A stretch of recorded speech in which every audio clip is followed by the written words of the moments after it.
बिस्मिल्लाहिर्रहमानिर्रहीम। अस्सलाम वालेकुम to everyone, welcome back to my channel. This is me Sana Shaukat. अच्छा जी, आज की जो हमारी वीडियो है वो है कि साइकोलॉजिकल डिसऑर्डर्स क्या होते हैं। नफ्सियाती बीमारियां जिन्हें हम साइकोलॉजिकल डिसऑर्डर्स कहते हैं वो क्या होती हैं। बेसिकली इनको हम लोग मेंटल डिसऑर्डर्स और साइकेट्रिक डिसऑर्डर्स भी कहते हैं। ये बेसिकली बिहेवियर पैटर्न्स होते हैं, हमारे साइकोलॉजिकल सिम्टम्स होते हैं जो कि हमारी मल्टीपल एरियाज़ ऑफ लाइफ पे अपना इम्पैक्ट डालते हैं। यानी कि हमारी ज़िंदगी के मुख्तलिफ़ पहलुओं पे मुख्तलिफ़ जो भी हमारी सरगर्मियाँ होती हैं उस पे असरअंदाज होते हैं। यानी कि उन चीज़ों के ऊपर इनका कोई असर होता है, नेगेटिव असर होता है, तो जिससे कोई भी बीमारी जो है वो कॉज होती है और उसको हम साइकोलॉजिकल डिसऑर्डर या फिर मेंटल डिसऑर्डर या फिर साइकेट्रिक डिसऑर्डर कहते हैं। ठीक है। डिसऑर्डर मतलब आपकी जो एक चीज़ एक नॉर्मल रूटीन चल रही होती है, एक ऑर्डर में चल रही होती है, जब वो डिस्टर्ब होती है, जब उसमें इम्पेयरमेंट आती है। इम्पेयरमेंट मतलब कि आपका नॉर्मल से कुछ हट के आ रहा होता है, अब नॉर्मेलिटी आ रही होती है, तो उस चीज़ को आप डिसऑर्डर कहते हो।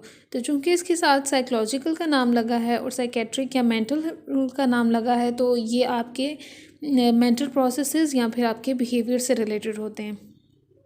ठीक है। इसकी बहुत सारे डिसऑर्डर्स हैं इसमें, जैसे कि एंग्जाइटी डिसऑर्डर है, बाइपोलर डिसऑर्डर है, डिप्रेसिव डिसऑर्डर है, मेजर डिप्रेसिव डिसऑर्डर। स्किज़ोफ्रेनिया एक बहुत कह लें कि बड़ा डिसऑर्डर है। इसमें ईटिंग डिसऑर्डर, इस तरह से मूड रिलेटेड डिसऑर्डर्स, काफ़ी सारे डिसऑर्डर्स हैं, वो आगे हम डिटेल में वन बाय वन डिस्कस करेंगे। तो इसमें जो हम एक क्वेश्चन है कि कब किसी को डिसऑर्डर डायग्नोस कर सकते हैं। तो जब तक उसकी डेली लाइफ में नॉर्मल लाइफ में कोई इम्पेयरमेंट नहीं आती कि उस चीज़ की वजह से अगर कोई डिस्टर्ब है तो उसकी उस डिस्टर्बेंस की वजह से उसका नॉर्मल रूटीन का काम ख़राब नहीं हो रहा, तो हम उसको डिसऑर्डर नहीं कह सकते हैं। ठीक है। ये क्राइटेरिया होता है सब डिसऑर्डर्स में कि जब तक आपकी डेली और सोशल और ऑक्यूपेशनल लाइफ में इम्पेयरमेंट ना आए तो आप उस चीज़ को डिसऑर्डर नहीं कह सकते, यानी कि उसको साइकोलॉजिकल बीमारी या नफ्सियाती बीमारी नहीं कह सकते हैं।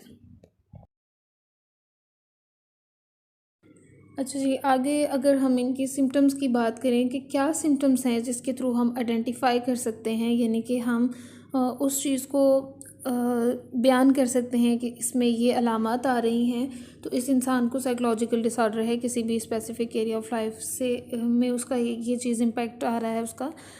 तो इनके सिम्टम्स, जैसे कि अगर किसी को एंग्जाइटी डिसऑर्डर है तो हमें कैसे पता चलेगा कि उसको एंग्जाइटी है, उसके सिम्टम्स क्या होंगी।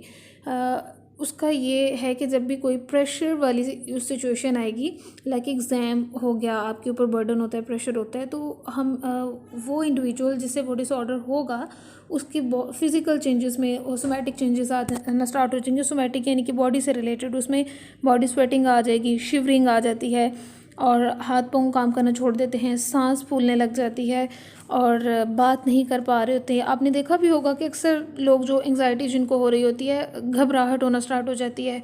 बहुत सारे लोगों को जो है डाइजेशन में प्रॉब्लम आ जाती है। बहुत सारे लोग ऐसे होते हैं जिनको भूख बहुत ज़्यादा लगने लग जाती है, कुछ लोगों की भूख बिल्कुल ख़त्म हो जाती है, तो कांपने लग जाते हैं, यानी कि उनको ये फ़िक्र हो रही होती है कि पता नहीं अब क्या होने वाला है। ठीक है। यानी कि फ्यूचर से रिलेटेड बात हो रही होती है उनकी, तो आने वाले वक्त के बारे में वो सोच रहे थे कि पता नहीं क्या होगा मेरे साथ या फिर क्या होने वाला है। तो ये चीज़ जो है ये आपके एंग्जाइटी से रिलेटेड है। अगर किसी को डिप्रेसिव डिसऑर्डर है, तो डिप्रेशन का मसला है, तो उसके साथ क्या हो गया जी, वो किसी से बात नहीं कर रहा, वो बहुत टाइम से जो है अपने कमरे में बंद है, खाना नहीं खा रहा, उसकी स्लीप अच्छी नहीं है, डिस्टर्ब हुई हुई उसकी सारी लाइफ। और तब तक हम उसको डिसऑर्डर डिक्लेयर नहीं कर सकते जब तक ये सारी चीज़ें उसकी डेली लाइफ में कोई ना कोई इम्पेयरमेंट, यानी कि कोई ना कोई वजह ना बने किसी चीज़ का, कुछ उसकी असरअंदाज ना हो उसकी नॉर्मल ज़िंदगी में।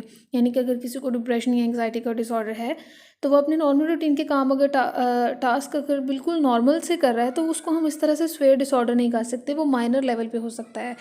ठीक है। लेकिन अगर उसका इस मूड की वजह से, मूड ख़राब होने की वजह से, भूख ना लगने की वजह से वो किसी चीज़ पे ध्यान नहीं दे पा रहा है, उसको किसी से बात करना अच्छा नहीं लग रहा है, वो किसी से बात बिल्कुल, उसने कमरे में ख़ुद को लॉक कर लिया है, तो ये एक स्वेयर सोशल इंटरेक्शन उसका बिल्कुल ख़त्म हो के रह गया है, तो इस चीज़ को हम इग्नोर नहीं कर सकते, फिर ये जो है डिसऑर्डर डिक्लेयर किया जाता है। इसी तरह बाइपोलर और फिर बाकी डिसऑर्डर्स के बारे में भी ऐसा ही है। अच्छा, जैसे हमने बात की कि व्हाट आर साइकोलॉजिकल डिसऑर्डर्स और इनके क्या सिम्टम्स हैं। जब हमें डिसऑर्डर के बारे में पता चल गया कि डिसऑर्डर किस चीज़ को कहा जाता है, उसकी क्या क्या अलामात हैं, क्या क्या उसकी सिम्टम्स हैं जो हम आइडेंटिफाई कर सकते हैं जिनके थ्रू, उसके बाद बात आती है कि हम उसको ट्रीट कैसे कर सकते हैं, ट्रीटमेंट कैसे दिया जा सकता है साइकोलॉजिकल डिसऑर्डर्स का। तो ये बेसिकली हमारे पास दो स्टेप्स हैं।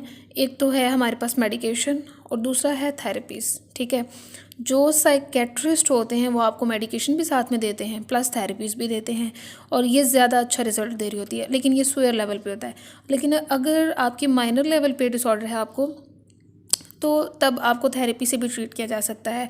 थेरेपी में जैसे आपके पास सीबीटी है, उसमें आपकी कॉग्निटिव बिहेवियर थेरेपी, यानी कि आपकी कॉग्निशन और आपकी बिहेवियर को रिस्ट्रिक्ट किया जा रहा होता है, उसको कह लें कि ठीक किया जा रहा होता है, यानी कि बेहतर करने की कोशिश की जा रही है। थिंकिंग पैटर्न्स को इन्हेंस किया जा रहा होता है। ठीक है, नेगेटिव थिंकिंग को पॉजिटिव थिंकिंग में चेंज किया जाता है। इसी तरह मेडिकेशन में हमारे पास एंटी एंग्जाइटी ड्रग्स होती हैं, एंटी डिप्रेसेंट्स होती हैं सॉरी, जैसे कि हमें एंग्जाइटी हो रही है तो कुछ ऐसी ड्रग्स हैं, ड्रग्स मीन मेडिकेशन, जो हमें एंग्जाइटी के लेवल को कम करने में मदद करती हैं, और एंटी डिप्रेसेंट्स भी जो हमारे मूड को अच्छा करने में, मूड स्टेबलाइजर्स आ गए इसके अलावा। तो ये सारी ड्रग्स हैं जो यूज़ की जाती हैं मेडिकेशन के प्रोसेस में आपके डिसऑर्डर्स को ट्रीट करने के लिए। थेरेपीज़ में बेसिकली अगर बात करें तो बातें ही होती हैं, लेकिन वो बातें पॉजिटिव टॉक होती है और वो आप पे बहुत ज़्यादा इफ़ेक्टिव साबित होती है। इसके अलावा अगर आपको माइनर लेवल पे अगर आपको एंग्जाइटी हो रही थी, तो कुछ टेक्निक्स भी यूज़ की जाती हैं, जिनमें जैसे कि डीप ब्रीथिंग की टेक्निक आ गई, इनहेल और एक्सहेल की। उसके अलावा जो है थॉट स्टॉपिंग आ जाता है, जिसमें जो है नेगेटिव थॉट्स को आप कंट्रोल कर रहे होते हो अपनी, जो आपको बार बार आके तंग कर रही होती हैं। डिफरेंट टेक्निक्स हैं इसमें। ठीक है, तो आज की वीडियो के लिए इतना ही। आई होप कि आपको वीडियो पसंद आई होगी। अगर आपको मेरी वीडियोस पसंद आ रही हैं तो मेरे चैनल को सब्सक्राइब कीजिए, मेरी वीडियोस को लाइक कीजिएगा, शेयर कीजिएगा, कमेंट सेक्शन में अपनी राय का इजहार लाजमी कीजिएगा। मिलते हैं अपनी नेक्स्ट वीडियो में, तब तक के लिए अल्लाह हाफिज़।